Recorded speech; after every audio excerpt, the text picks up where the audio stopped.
Hola, hola et bienvenue dans cette nouvelle vidéo des sorties littéraires du mois d'octobre 2024. Moi, c'est Nacha et comme d'habitude, on se retrouve pour la petite vidéo des sorties littéraires du mois, notamment là du mois d'octobre 2024. Petite précision, je ne propose pas les grosses sorties des grosses maisons d'édition parce que j'estime qu'on les voit assez partout sur beaucoup d'autres vidéos. Moi, j'essaie de fouiner et de trouver les petites pépites parmi les petites ME, parmi les choses aussi qui me tentent. Il y en a quand même des grosses sorties littéraires, hein, il y a quand même des grosses maisons d'édition, mais c'est des choses que soit j'ai pas vu passer, soit qui me font très très très envie. Donc, je le présente parce que c'est quelque chose que je vais potentiellement acheter dans les prochains mois, semaines, jours, heures, on ne sait pas. Comme à mon habitude, on va commencer avec les grands formats, ensuite on continuera avec une petite partie poche et on finira par la partie graphique. Je ne sais pas si cet ordre vous convient, mais si vous voulez que je mélange tous les graphiques, tout ça, n'hésitez pas à me le dire. Je sais que j'ai fait un peu cette partie de façon à ce que les gens qui ne sont pas intéressés par les graphiques ne soient pas embêtés, sachant que je pense de temps en temps switcher, mettre les graphiques avant, voilà, pour changer un petit peu. Mais là, on va commencer avec la catégorie roman. Nous commençons le 2 avec les éditions Hauteville qui proposent un ouvrage, Médée, qui est une réécriture évidemment mythologique grecque sur le mythe de Médée. Il m'en faut pas plus, j'aime beaucoup les éditions Hauteville, j'aime beaucoup les réécritures mythologiques. Donc voilà, j'ai pas lu le résumé, je vous avoue, parce que clairement, voilà, j'en ai assez à lire, hein. Il y avait quand même, je ne sais plus combien de sorties littéraires sur ce mois d'octobre, mais il faut se dire que pour ce genre de vidéo, je lis littéralement une bonne grosse centaine de résumés. En fait, je sélectionne déjà beaucoup. Il y en a que je lis pas de résumés parce que je sais que je vais les proposer parce que je connais et que je sais, voilà, machin et tout ça. Comme celui-ci, bon voilà, j'ai dû le lire un peu en parcimonie, mais sinon, je lis pas les résumés. Voilà, donc je sais pas si je vous ai dit, mais en début de vidéo, moi je présente aussi avec des mots-clés. Je ne vous lis pas le résumé de tous les titres que je propose, sachant que là, on est à 29 voire 30 titres proposés ce mois-ci, tout format confondu. J'ai beaucoup réduit parce que honnêtement, au départ, ils étaient 70. Oui, j'ai vraiment réussi à réduire un max, déjà en retirant toutes les grosses sorties, en retirant certaines choses que finalement je ne savais pas trop proposer parce que ça m'intriguait mais pas suffisamment pour que j'ai envie de l'acheter. Donc voilà, j'ai fait un bon gros tri. Toujours au 2-10, nous avons deux sorties en simultané. Nous avons le tome 2 qui sort en format poche de la femme de ménage, enfin les secrets de la femme de ménage de Frida McFadden. Et le tome 3 qui sort aussi en parallèle, La femme de ménage voit tout. Le grand format c'est aux éditions City et le format poche c'est aux éditions J'ai lu. J'ai lu le tome 1 il y a très peu de temps, il y aurait quelques mois, et j'ai été vraiment surpris de beaucoup accrocher. Et vu que j'ai commencé en format poche, je voulais continuer, donc je suis très content que ce tome 2 sorte, même s'il existe en audio. Malheureusement, j'ai quelques trigger warnings, et en audio, certains trigger warnings sont assez difficiles pour moi, donc voilà, je préfère me laisser. Je vous ai remis les mots-clés du tome 1, il me semble. Thriller psychologique, thriller domestique, violence physique, violence psychologique et suspense. Honnêtement, ça résume assez bien. On est sur, je peux vous parler un petit peu du tome 1, sur une jeune fille que je ne sais plus comment elle s'appelle, mais elle va sortir de prison après quelque chose que je vous laisserai découvrir qui m'a beaucoup surpris, enfin qui m'a beaucoup surpris. Moi j'étais surpris parce que c'est la première fois que, enfin, c'est pas un genre de lecture que je lis habituellement, donc j'étais assez surpris, mais j'ai bien aimé. On était sur qui va être embauchée en tant que femme de ménage dans un couple qui paraît tout gentil comme ça, mais derrière où il y a beaucoup de secrets. Et voilà, j'avoue que la première partie j'étais un peu, la deuxième partie comme ça. Et voilà, donc c'était assez compliqué à lire en soi parce que il y a certains passages où moi je suis obligé de passer parce que ça me trigger un peu. Mais honnêtement, j'ai pas passé non plus 10 pages, hein, voilà, j'ai dû passer des petits paragraphes de temps en temps. Voilà. Mais j'avoue que j'aime bien beaucoup et que enfin j'aime bien beaucoup, ça veut rien dire, j'ai beaucoup aimé et que du coup j'aimerais beaucoup lire ce tome 2 là pour ce mois d'octobre. Je pense que ça peut être parfait pour la saison. Toujours le 2 octobre, nous avons un nouveau Alix Iaro aux éditions Hachette Imaginaire Starling House avec une jaquette collector à moitié. Enfin voilà, l'édition française a une jaquette en plus. On va dire que ça peut stipuler un petit peu le prix de cette collection Hachette Imaginaire. Voilà, pour le coup, voilà, on a une jaquette supplémentaire, même si j'aime beaucoup les deux coups, je trouve très très très très joli. Nous avons pour mots-clés romance, fantastique, gothique, maison hantée, horreur et mystère. J'ai découvert Alix Haro avec Éclat miroitant, il me semble, ou Éclat dormant, non, enfin un des deux, le premier tome. Et j'ai beaucoup aimé, j'étais assez surpris, et je dois toujours lire le tome 2. Donc celui-ci, voilà, c'est une grosse maison d'édition par exemple, mais il me tente bien parce que j'ai bien accroché avec l'autrice sur un des livres. J'ai beaucoup aimé l'écriture, la façon de penser, la revisite. Enfin, c'est pas la revisite du conte, c'est une. C'est. On vit le conte et c'est une réécriture plus. Voilà, c'est pas. Voilà, c'était vraiment très cool. Enfin, ça n'a rien à voir avec ce titre-là. Je n'ai pas lu le résumé. Je fais confiance du coup à l'autrice et je sais que parmi mes abonnés, il y en a certaines et peut-être certains qui sont aussi fans de l'autrice et qui attendent peut-être ce titre avec impatience ou qui ne l'avaient pas vu passer. Donc voilà, c'est chose faite. Au 3 octobre, nous avons un petit recueil de poèmes de chez Robert Laffont par Pauline Bilissari, oui, qui est un petit recueil de poèmes. J'avoue que je suis très tenté parce que Emeline m'a parlé de son autre ouvrage de poèmes, de recueil de poèmes, La Maison en fleurs ou quelque chose comme ça, qui me donne très envie. Donc quand j'ai vu celui-ci passer, j'étais obligé de le présenter. Voilà, c'est chose faite si vous cherchez des poèmes assez larmoyants. Apparemment, le premier est déjà pas mal. Celui-ci, vu les petites citation qu'on a pu voir passer sur Instagram. Ça a l'air tout aussi génial. Nous restons au 3 octobre avec une petite sortie de Aya et Ansel Machine de guerre par Gaëtan Maran aux éditions Cyros. Je crois que c'est Cyros Jeunesse. Avec pour mots-clés monde post-apocalyptique, science-fiction. Et c'est un auteur francophone. Donc, ça peut rentrer dans le Cocorico Challenge. Ne me remerciez pas. On sait jamais. J'avoue que j'ai envoyé le résumé à Emeline parce qu'il m'intrigue pas mal et Emeline, pareil, avait été assez intriguée. Donc, pourquoi pas, on est dans du monde post-apocalyptique. Donc, en général, si vous me connaissez un tout petit peu, c'est quelque chose que j'affectionne un peu, beaucoup. Gulfstream nous propose pour le 3 Le Royaume des Géants, le tome 1, qui s'intitule Le Secret des Nuages. C'est par Dana B. Chalice, qui a déjà écrit apparemment une duologie ou une trilogie. Voilà. Donc pour phrase d'accroche qui n'avait pas forcément de mots-clés, j'ai décidé de remettre une fantaisie urbaine où se confrontent aux technologies, dragons et légendes, une héroïne intrépide qui ignore tout de sa lignée mythique dont elle est issue, un premier tome d'un nouveau dick pic encore plus addictif de l'autrice. Donc voilà, l'autrice est une autrice pareil, francophone, donc pareil, ça rentre dans le Cocorico Challenge. Ne me remerciez toujours pas. Je vous donne des idées. Voilà, et puis que le stream est une ME indépendante hyper adorable. Donc voilà, si on peut en plus soutenir, et d'ailleurs ils vont revenir plus tard, vous verrez, une sortie que moi j'avais pas vu passer et qui me hype trop. Voilà, si je peux vous teaser. Pareil, celle-ci, je l'avais pas vue passer, je l'avais pas vue sur les sites des éditions Michel Lafon. Nous avons deux sorties simultanées. Nous avons le tome 1 qui sort en format poche des Aveuglés. Le tome 1, c'est Le Palais des Murmures de Loïc Noté, qui est chanteur, compositeur, danseur, qui a fait Danse avec les stars. Voilà, c'est quelqu'un que j'apprécie énormément, que j'aime beaucoup ses musiques. Franchement, je pourrais les écouter de nombreuses fois. J'avais acheté le tome 1, j'avais lu à sa sortie, je l'avais lu, j'avais beaucoup aimé, j'en ai fait une vidéo où j'en parlais dans un vlog, je vais essayer de vous le remettre dans la description si j'y pense.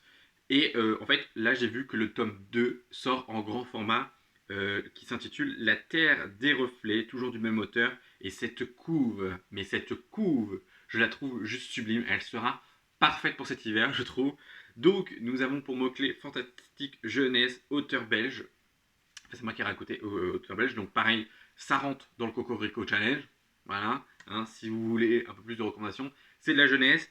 C'est probablement une biologie de ce que j'ai compris, mais pas sûr de l'info. J'avoue que le tome 1 se terminait sur comme ça, donc en soi, on ne savait pas trop s'il y avait une suite, mais honnêtement, ça a appelé à une suite, donc je suis assez content. Dans le tome 1, nous avons un jeune garçon qui part à la recherche de sa sœur qui a disparu dans, dans l'univers de Narcisse, ou Narcissa, je ne sais plus comment c'est, mais en gros, c'est tout ce qui va être autour du miroir, de, de son apparence et tout ça. C'était assez chouette. Ça n'avait pas été un coup de cœur, j'ai passé un bon moment, mais j'avoue que la fin m'avait resté sur ma fin, donc je suis content qu'il y ait un deuxième tome. Je pense que je me le procurerai parce que j'aime beaucoup l'auteur, voilà, et que j'ai envie de savoir ce que ça va donner, et je pense que ce sera parfait pour cet hiver. Je pense le lire en novembre, comme ça il rentrera dans mon Cocorico Challenge, je le caserai dans une case pour valider le défi. Bah oui, je respecte absolument pas ma palle, donc bon, sommes-nous étonnés que je ne respecte ma palle du Cocorico Challenge? Non, bien évidemment que non. Donc bon, autant, voilà, je suis laissé, je l'avais pas vu passer et c'est vrai que je suis très content. Et je pense que si je l'avais pas vu, j'ai pas fait la vidéo des sorties littéraires, je l'aurais probablement pas vu avant de le voir popper euh, sur, euh, sur la table du libraire. Une petite romance de Noël, un crush, des dramas et un bal pour Noël de Lise Steven aux éditions Scrinéo Romance. J'avoue qu'il me tente bien. Je cherche un petit peu des romances de Noël parce que je suis toujours dans ma période de romancera, même si elle se voit un peu moins. Je freine un peu voilà, pour pas acheter 10 000 romances et pour pas faire une overdose. Mais j'avoue que ça va bientôt reprendre. Et d'ailleurs, ça a un peu repris ce mois-ci, mais voilà. Il n'y avait pas de mots-clés, donc j'ai décidé de mettre la première phrase du résumé. Une comédie de Noël drôle comme on les aime, réconfortante comme un carré de chocolat et pétillante comme un bal de promo. C'est une autrice francophone, normande. Bon, même si maintenant elle habite en Bretagne, on le pardonne, mais ça rajoute un plus. Donc, j'avoue que j'aimerais bien me laisser tenter. Voilà, parce que si c'est drôle et aussi réconfortant que du chocolat, pourquoi pas. Pour le 4 octobre, nous avons Lune froide sur Babylone de Michael McDowell aux éditions Monsieur Toussaint l'ouverture, qui sont toujours très très très très jolies.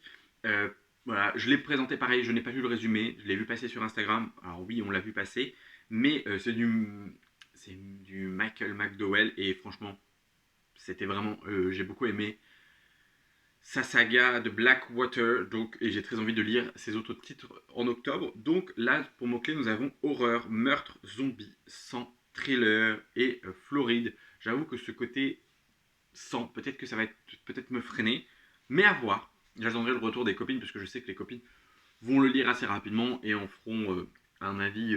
Nous passons au 10 octobre avec une petite romance, La lumière entre nous, de Blanche Seigneur, qui est une autrice francophone, avec pour mots-clés romance MM young adulte et découverte de soi. J'ai aussi, enfin c'est aux éditions Dragon d'Or, que je connaissais absolument pas, ou alors j'avais déjà vu passer quelques titres, mais pas plus que ça. J'avoue qu'il me tente bien. À voir ce que ça donne. On est sur deux personnages qui en fait se rencontrent pour faire leur première fois ensemble et finalement ça va pas être le cas. Ils vont voilà, passer du temps ensemble, se découvrir plus que ça. Donc j'ai bien envie, ça me tente bien. Voilà, le résumé me hype bien, donc je l'ai mis là. Si vous voulez une petite romance en plus MM Young Adult, donc logiquement sans scène de sexe explicite, pourquoi pas.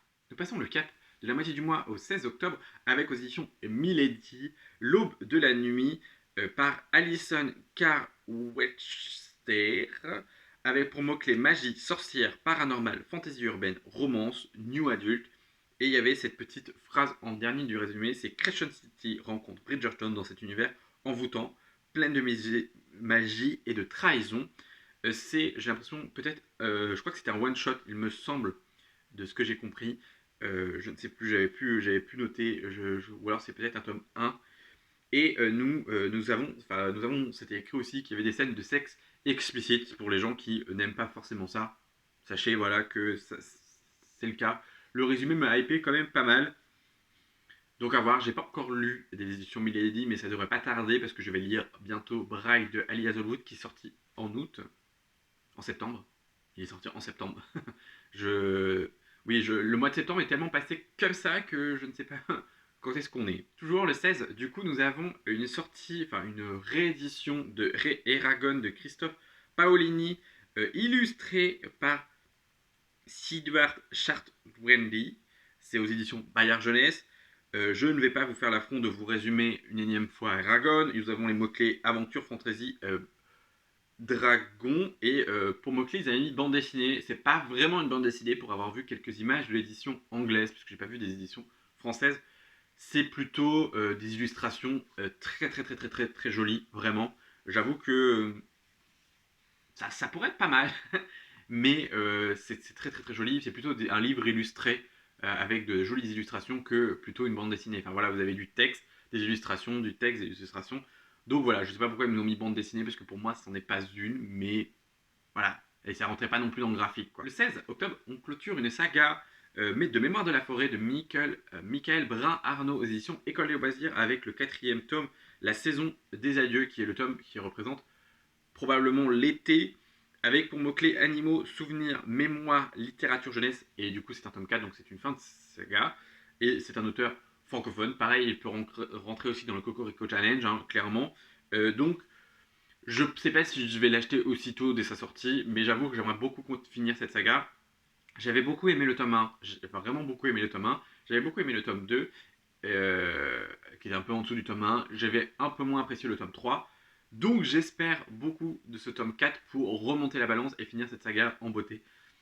Ah, parce que vraiment, c'est très joli. C'est illustré par Sanoé, je ne l'ai pas dit, mais c'est du travail d'illustration de qualité. C'est très très très joli. Franchement, honnêtement, si vous ne le connaissez pas, je vous invite à feuilleter en librairie parce que c'est vraiment très très joli. D'ailleurs, il y a un puzzle aussi qui sort. Il y a déjà un premier puzzle qui est sorti. Et là, il y en a un deuxième qui sort pour les fêtes de fin d'année. Et voilà, il est vraiment très très très joli. Peut-être que je me laisserai tenter. De toute façon, 23 octobre avec le Palais Eros, qui est une réécriture féministe, queer et spicy du célèbre mythe d'Eros et de Psyché. C'est par, c'est par Caro de Robertis aux éditions Château-Âme, que je connais absolument pas. J'avoue que j'aimais beaucoup la couverture du livre en VO, mais celle-ci est très jolie aussi, avec un très joli jaspage. J'avoue que si je l'ai mis ici, c'est parce que c'est une réécriture féministe queer. C'est pas pour le spicy, clairement. Et en plus, c'est une réécriture mythologique. Donc pourquoi pas. J'ai peur que le spicy soit trop spicy pour moi. Mais à voir. Voilà, on sait jamais. Voilà. Peut-être sur un malentendu, je tenterai. Parce qu'après, les scènes de spicy, ça peut se survoler. Puis il y a du spicy entre guillemets suggéré. Il y a aussi du spicy très détaillé qui est pas forcément plus que ça m'accame. En fait, ça dépend comment c'est fait, si c'est sur 3 chapitres ou si c'est sur 2 pages, une page. Ça dépend comment c'est fait. Mais j'avoue que le réécriture féministe queer me tente énormément. Le 24, ça c'est une sortie que j'avais pas vu arriver. Le tome 2 de Runborn. Pourtant, je savais qu'il allait arriver fin d'année 1 par, c'est par Ariel Holz, aux éditions Gulfstream. Ariel Holz que je découvre cette année de plus en plus et que j'aime beaucoup les écrits. C'est le tome 2, s'intitule Hell. C'est une trilogie. Donc pour les mots-clés mythologie, nordique, dark fantasy. Et sur ce tome 2, il y avait dark romance. Ça me fait peur. C'est un auteur francophone, donc clairement il rentre aussi dans le Cocorico Challenge. Ne me remerciez toujours pas. Je suis un... Je vous incite pas du tout à la consommation. Hein, pas du tout. Donc voilà, j'ai hâte de lire ce tome 2 parce que j'ai beaucoup, beaucoup, beaucoup aimé le tome 1. Mais ce mot-clé dark romance me fait un petit peu peur. Pour vous résumer un petit peu le tome 1, nous sommes avec des jeunes gens qui, c'est après le Ragnarok, hein, donc c'est la mythologie nordique, mais c'est très bien expliqué. Il y a, voilà, si vous n'y connaissez pas, il y a un glossaire à la fin qui vous explique tout. Et nous avons des jeunes gens qui ont des runes qui sont un peu l'héritage d'après Ragnarok et vont se découvrir des pouvoirs. Enfin voilà, va s'enchaîner toute une dispute et toute une aventure.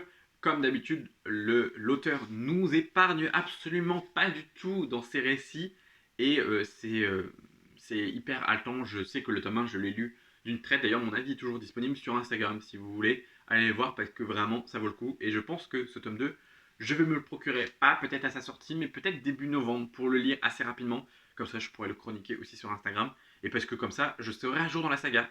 Parce que ça aussi, c'est mauvais. Parce qu'on se dit, on arrive fin de l'année, un peu bilan des sagas, et puis bam, les auteurs nous sortent un putain de tome pile poil à la fin de l'année.